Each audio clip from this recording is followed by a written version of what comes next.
Under the harsh midday sun, an old Chevrolet slid slowly through the crowded drive-thru lanes outside Burger Barrel Branch 17. Michael Carter, the 50-year-old founder and CEO of the famous restaurant chain, adjusted his worn-out baseball cap, pulling the brim low to hide the deep lines of time etched into his face. No one could have guessed that this middle-aged man in a faded t-shirt and old jeans was the very person who had built the Burger Barrel empire from nothing. The dashboard clock read 12:44 p.m. Michael rested his arm on the steering wheel, his fingers tapping a slow, deliberate rhythm as his sharp eyes scanned the line ahead. 3 cars crept forward inch by inch in the cramped drive-thru lane. 12 years ago, he had personally written the rule that no customer should ever wait more than 4 minutes at this service window. Today, he'd been waiting for 7. Without a word, he noted this quietly in the small notebook tucked into the center console. This was the 3rd branch inspection this week, done under the cover of being a regular customer. And what troubled him most was seeing the same familiar warning signs repeating over and over again. Slow service, disengaged staff, cold subpar food. As he approached the ordering speaker, a burst of static crackled through and then fell silent. Michael frowned slightly and tried speaking. "Hello, is anyone there?" No response. Then a lazy, mocking voice crackled over the still open mic. "Just let it go. If you want to take a break, take it now. No point waiting for this rush to end." Michael's eyes narrowed, his jaw tightening. He immediately recognized that voice. Brett Madigan, the branch manager. This name had appeared many times in internal reports, always boasting stable revenue and an unusually low turnover rate. But now, through a microphone Brett had carelessly left open, Michael heard the unvarnished truth. "Let those rookies sweat it out. We keep our people running the POS system. That's the sweet spot. These dumb customers, they'll wait 10 minutes and still grin like fools." That smug, contemptuous tone made Michael sit motionless, his eyes turning ice cold. Beneath that faded t-shirt beat the heart of a man who had dedicated his life to building a brand rooted in fairness and integrity. And right now, that heart clenched with deep, burning anger. But instead of revealing himself immediately, Michael quietly wrote another line in his notebook. "Signs of recruitment, manipulation, and internal favoritism. Investigate pause transactions and tip distribution records." He knew hearing a few careless words wasn't enough to get to the root of this problem. To truly eradicate a disease, one must first understand how deep it had spread into the system. And if his suspicions were correct, this wasn't just about Brett Madigan. This was a hidden network, its roots running far deeper into the company he had once been so proud of. Michael took a long, steady breath, his lips pressed tightly together. The journey to uncover the truth, and perhaps the greatest battle of his career, had just begun. Michael Carter pulled away from the drive-thru, but he didn't leave the parking lot. The old Chevrolet quietly came to a stop in a hidden corner, perfectly positioned to observe the entire open kitchen and service counter through the large front windows. What he saw inside made his heart grow heavier. Brett Madigan, his portly figure straining against his manager's shirt, leaned casually against the cash register, scrolling endlessly on his phone and chuckling at conversations meant for no customer's ears. Beside him, a group of young employees gathered in clusters, laughing loudly and chatting away, while an older female worker silently cleaned up towering stacks of dirty trays, unnoticed and unaided. Michael narrowed his eyes and quietly pressed the record button on his phone, leaving the device resting on the passenger seat. Whatever he was about to hear might deepen his disappointment, but the truth had to be exposed. "Hey Tyler, can you schedule my cousin for the morning shift tomorrow? Got any spots left?" Of course, Brett already said it. "Family always gets the best spots." Laughter rippled through the group, and then a female voice chimed in hesitantly. "There's been a lot of customer complaints lately. Might show up on the monthly report." Brett's voice cut through, mocking and dismissive. "Relax. Those surveys, all handled by our own people. Just keep feeding them 5-star reviews. Customers can complain all they want. As long as the reports look good, we're golden. Corporate's too busy to ever come check down here." Michael clenched his fists on the steering wheel, his eyes cold and distant. The truth was emerging, tearing through the fog like a brutal wind. Brett wasn't just an incompetent manager. He had turned this branch into his own little kingdom, ruling it through favoritism and nepotism. And just like that, the talented young employees, those Michael had once believed were the future of Burger Barrel, were being systematically pushed out. They had no family connections to the inner circle and no powerful hands behind their backs. Meanwhile, the sycophants and deadweight rose comfortably through the ranks. Michael's mind drifted back to the early days of Burger Barrel, when he had personally handed opportunities to people desperate for a second chance, former prisoners, single mothers, immigrants who barely spoke English. They were the ones who built the foundation and early success of his brand. And now, right here in the very place where he once stood with pride, those founding values were being trampled underfoot without a shred of remorse. Through the window,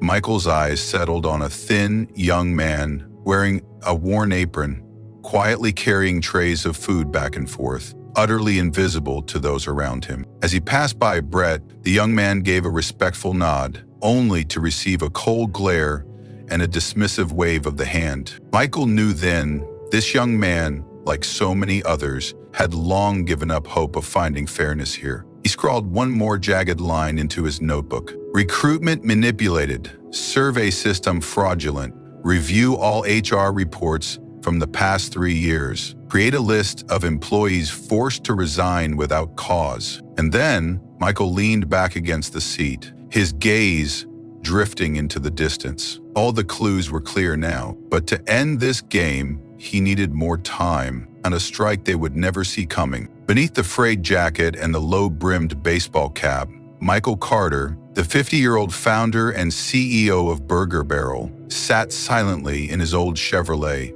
parked just a few meters from the front of Branch 17. Through the foggy windows of the restaurant, his eyes tracked the chaotic movements inside. It had been 3 weeks since his last undercover visit to the very child he had once proudly built. And each time, the disappointment grew heavier, like layers of old grease clinging to a grill, left uncleaned for too long. Michael was no longer the young dreamer who had opened his first store at 35. But the memory of that day, the moment he hung up the first Burger Barrel sign, remained crystal clear. A place that promised fairness, opportunity for those society had cast aside, and above all, a workplace built on the dignity of every human being. Now, beneath its glossy exterior, Burger Barrel was rotting from within. His pen scratched quietly against his notebook, every line messy but weighty. There was delays 7 minutes exceed standard, staff idle, gossiping, Madigan directly manipulating shift schedules. With his own eyes, Michael had seen Brett,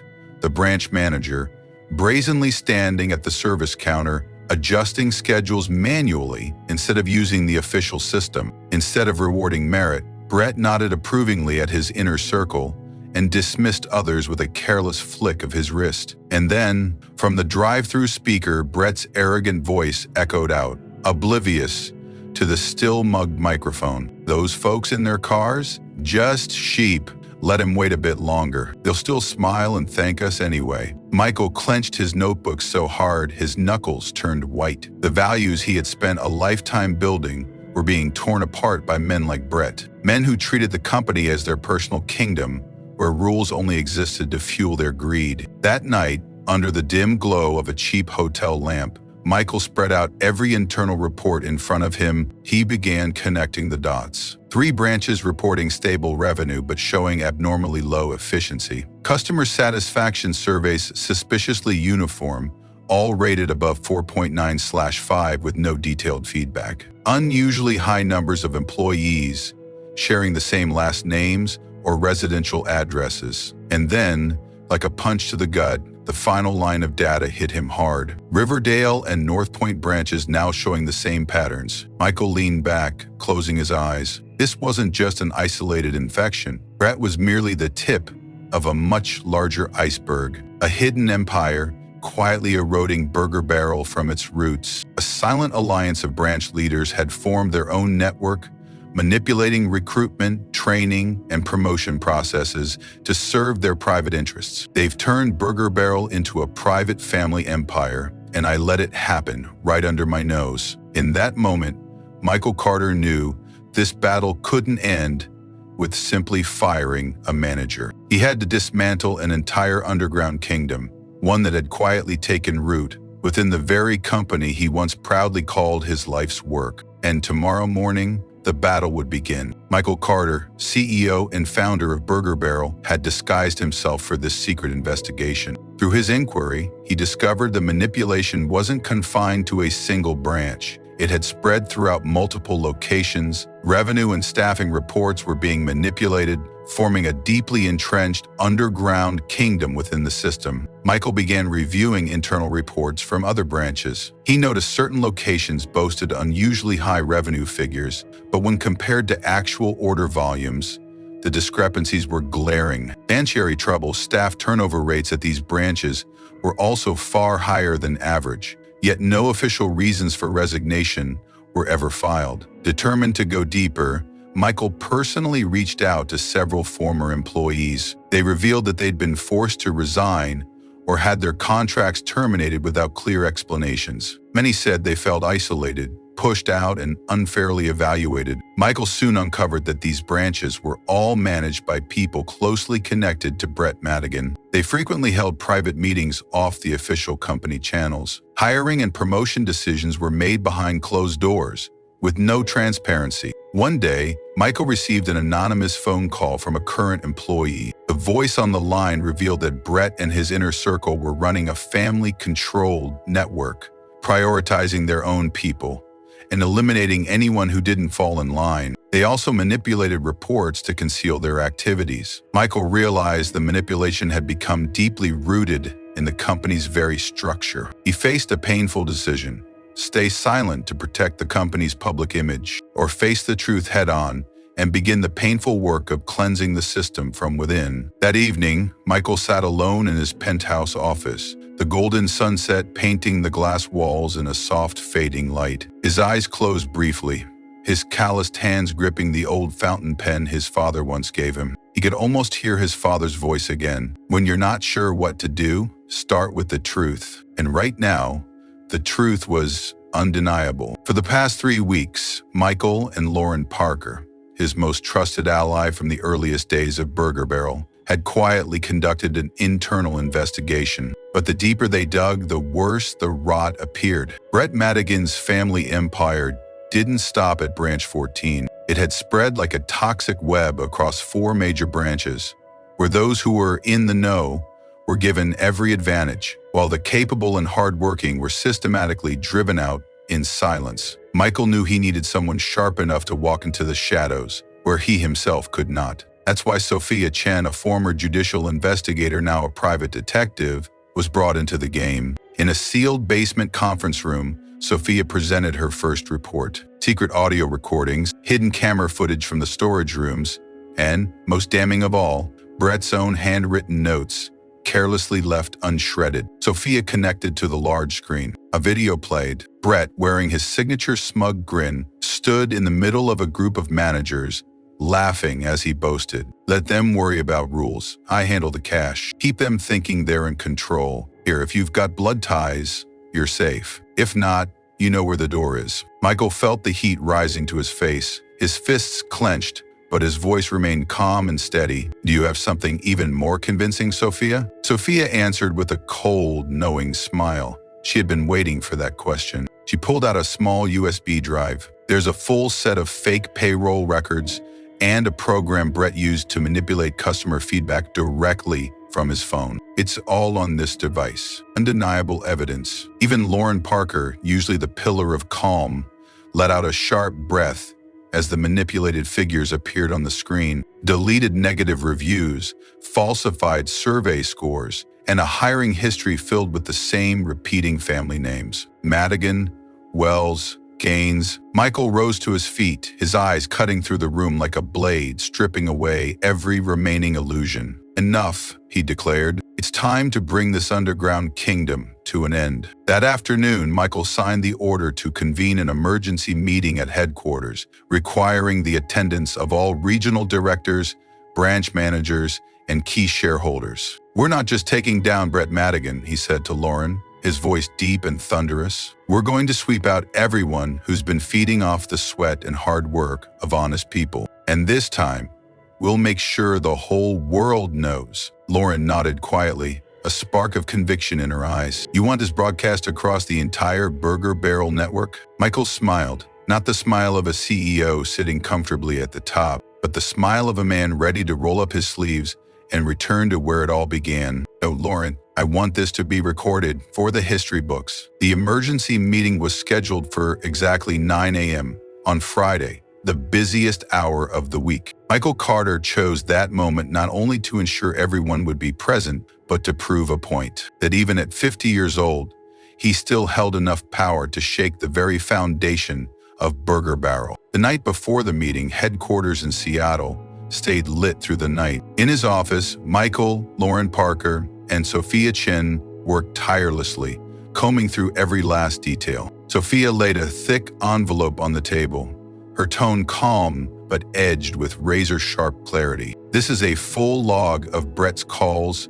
messages, and movements over the past 3 months, including his secret lunch meetings with 2 senior managers from Riverdale and North Point. They've been referring to themselves with the code name the Keepers of the Flame. It's nothing less than an underground empire." Lauren furrowed her brow, flipping through the list. "The Flame? Who do they think they are?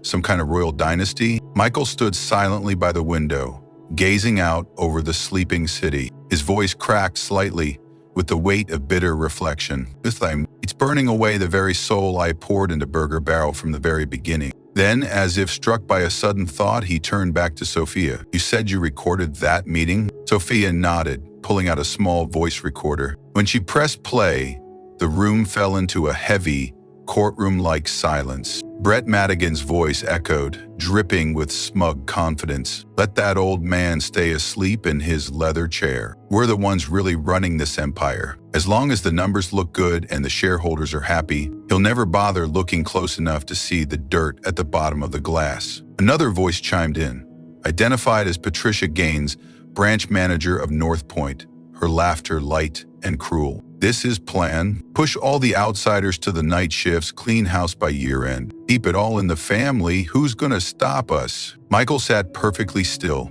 feeling as though an iron fist had clenched around his chest. His throat was dry, his father's words echoing in his mind. "The price of turning a blind eye is always higher than the price of taking action." There was no more time to hesitate. Michael pointed to the thick file on the table. "Lauren, first thing tomorrow morning, I want all of these documents in the conference room and set up the internal live stream system. I want every employee, whether they're working the kitchen or cleaning the floors, to witness this with their own eyes. No one should ever say they didn't know the truth." Lauren looked up at him, her eyes filled with a mix of pride and concern. "Michael, this could shake the entire system. We might lose some shareholders. Are you ready for that?" Michael let out a soft, knowing smile, the kind that carried the weight of years spent struggling, failing, and rising again by his own 2 hands. "I'd rather lose money than lose trust." At 7 a.m. the next morning, before the meeting began, Michael personally checked the recording system. The conference room felt like a grand courtroom, every camera angle meticulously prepared to capture every moment, every expression, every flicker of unease from those about to face the truth. On each chair sat a thick dossier, sealed with a bold red stamp, classified, "Do not open until instructed." At exactly 9 a.m., the managers began arriving. Brett Madigan, dressed in a shining silver-gray suit and flashing an expensive watch, walked in with the swagger of a man who believed he owned the place. His eyes swept across the room, confident, almost dismissive, that he was still the one in control. But today, the stares that greeted him were no longer friendly. A few managers sat nervously in their chairs, flipping the sealed dossier back and forth, too afraid to open it. The air felt as tight and sharp as a drawn wire. Lauren approached and whispered to Michael, "Shall we begin?" Michael nodded slightly. He stepped up to the podium, his gaze cutting across the entire room. Even at 50, his stance was firm, and his voice without a microphone rang out rich, deep, and full of commanding authority. "Today, we're not here to discuss numbers. We're here to face the truth, a truth that has been buried for far too long. But no truth can stay buried forever." At that moment, the massive screen behind him lit up. In bold, unmissable letters, the title appeared. The Trial of Conscience, Burger Barrel. The room fell into a suffocating silence as Michael Carter calmly took his place at the podium. The screen flickered. Images and videos played in succession. Secret conversations, contemptuous remarks aimed at customers, and, most damning of all, footage of Brett Madigan boasting shamelessly about the empire in the shadows he had built at the heart of Burger Barrel. His arrogant words echoed through the chamber, burning into every mind present. They're just sheep, waiting 10 minutes for a cold burger and still smiling like idiots to say thank you. That's what you call standard education? Brett Madigan sat frozen, his face pale, his eyes darting frantically around the room, searching for a way out. But every exit now felt sealed shut. Michael didn't need a microphone. His voice rang out, deep, steady, each word hitting like a hammer against the conscience of everyone present. Is this the Burger Barrel you're running? A place where customers are mocked, employees are exploited, and honesty is treated as a joke? He paused, his sharp gaze sweeping across the room. I didn't build Burger Barrel to create castles made of fake numbers. I built it so that anyone, whether they're cleaning the floors or standing at the grill, could have the same chance at success. So that every burger we served wasn't just a meal. It was a symbol of the values we stand for. Brett jumped to his feet, desperate to salvage his crumbling pride. He raised his voice. Don't blow this out of proportion, Mr. Carter. This is just practical management. If you want profits, you've got to learn to play by street rules. Michael stepped down from the podium, walking directly toward Brett, his eyes locked in with unwavering force. Street rules? Since when did Burger Barrel become a corrupt back alley marketplace? If you had ever stood behind the grill like I did in the early days, flipping each burger with these same calloused hands, Michael held up his hands for everyone to see, his palms still bearing the faded but undeniable marks of hard work. You'd know that the value of every dollar doesn't come from shady schemes. It comes from sweat and decency. Applause broke out from the back of the room, hesitant at first, then rising into a thunderous wave. The remaining managers who still held on to their integrity stood and clapped, their eyes fixed on Michael, as if they'd finally found a leader again. Michael returned to the podium, his voice now sharp and commanding. Effective immediately, Brett Madigan. You're fired, and so is every person involved in this corrupt network. I have all the evidence in my hands. A team of security personnel moved swiftly but professionally toward Brett. He struggled briefly, but it was useless. As he was led past Michael, Brett hissed through clenched teeth. You'll regret this. Michael simply smiled, his gaze calm, as if he had waited for this moment for a very long time. I've never regretted standing on the side of justice, Brett, but you'll have plenty of time to think about that. As the doors closed behind Brett, Michael took a deep breath. He turned back to the hall, where everyone had already risen to their feet, waiting in silence. From this day forward, his voice warm, firm, and resolute. Burger Barrel will return to the values I built it upon. This will once again be a home for fairness, integrity, and opportunity for everyone who deserves it. It's not just a promise, that's a commitment. A storm of applause erupted across the room. No one could hold back their emotions any longer. Outside, sunlight poured through the towering glass windows, casting its golden glow onto the Burger Barrel logo. And for the first time in many years, Michael looked at that emblem and smiled, a smile of true peace. Meanwhile, Brett Madigan stood frozen at the center of the hall. Sweat trickled down his temple despite the steady hum of the air conditioning above. He looked around, desperately searching for an ally, but every face that once laughed and joked with him now turned away, avoiding his gaze. Michael didn't have to say another word. He simply nodded, and immediately, two uniformed security guards stepped forward. Their decisive footsteps echoed across the hardwood floor, each step sounding like a verdict being delivered. Brett struggled, his voice rising in desperation. You have no right to treat me like this. I've been here longer than most of those people sitting over there. Michael stepped down from the podium, his eyes sharp as steel. His voice was low but powerful, each word cutting through the room like a knife. You may have been here longer, Brett, but that doesn't give you the right to turn this company into your personal kingdom. I didn't just build Burger Barrel with money. I built it with my name, and today, I'm taking that name back. Brett fought against the guards, twisting to shout one final time before being dragged out. You can kick me out, Carter, But this system doesn't just run through me. How many more people out there do the same? What are you going to do, fire them all? Michael stood tall, his arms crossed, his eyes cold and unyielding. He stepped closer, staring directly into Brett's face. His voice dropped lower, but every word felt like ice. Yes, Brett, if that's what it takes, I'll fire them all. I'd rather lose a few branches than lose the soul of this company. The hall fell into stunned silence. Amen. From the back rows, an elderly employee with graying hair stood up. He clapped slowly but firmly. A second person joined in, and then a third. And before long, the entire hall was filled with thunderous applause, the sound rising like a tidal wave. And it wasn't just applause, it was a declaration that the real Burger Barrel was back. Brett managed one final glance at the scene before being pulled away. The doors of the great hall closed behind him with a sharp, decisive click, as if to seal shut an entire corrupt era. Michael straightened his jacket and stepped back to the podium. This time, he didn't need a script. With nothing but sheer conviction, he looked directly into the eyes of hundreds who stood before him. You've all heard it. From this day forward, Burger Barrel will no longer be a haven for deceit, fraud, and favoritism. From today, Burger Barrel returns to the values I built it on, built with decency, fairness, and the honest hands of real working people. He raised his calloused hands high before the hall. If you want to stay under this roof, stand on your own 2 feet, not on someone else's back. A thunderous wave of applause erupted once more. But this time, it wasn't just agreement. It was the sound of people finding themselves again, rediscovering a forgotten pride.